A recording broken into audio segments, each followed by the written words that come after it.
Bonjour Eva, bonjour Marcelin, bonjour à tous. Je vous propose un résumé de l'actualité en mots et en images grâce au travail quotidien de mes confrères de la presse écrite.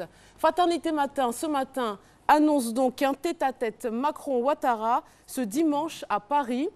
Et l'autre sujet concerne le décès de Cheikh Tioté. Le monde sportif lui rend hommage et je développerai ces deux informations lors de la revue de presse tout à l'heure.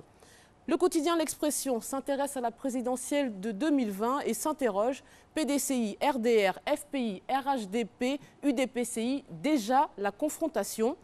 Et période d'examen oblige, vous trouverez des conseils, chers amis candidats, pour éviter le stress. On poursuit avec Nord-Sud qui titre « Pourquoi Soro ne peut pas opérer de putsch ?» à sa une et le journal propose une enquête sur les accidents de la route avec des chiffres alarmants, il faut le dire.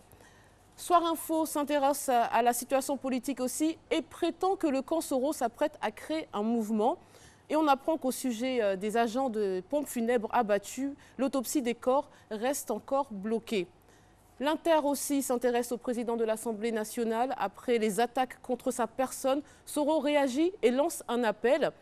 Je vous en parlerai lors de la revue de presse. Et on apprend au sujet de la présidentielle 2020 que le PDCI prévient si Alassane Ouattara est candidat, on l'affrontera. Le journal de l'opposition, Notre Voix, qui affirme que le pays cherche un président réconciliateur. Et le quotidien propose aussi une enquête sur la zone industrielle d'Abidjan intitulée « Quand les travailleurs deviennent des esclaves ». Et pour finir, une fois n'est pas coutume, c'est la une très surprenante de l'hebdomadaire français L'Express. Je précise que ce n'est pas une blague. On y voit Emmanuel Macron et ce titre très ironique, la Macron-mania, il marche sur l'eau et Poutine, même pas peur, il va sauver la planète face à Trump. Alors je développerai une grande partie de ces informations lors de la revue de presse juste après le journal de Maïs Sako. À tout à l'heure.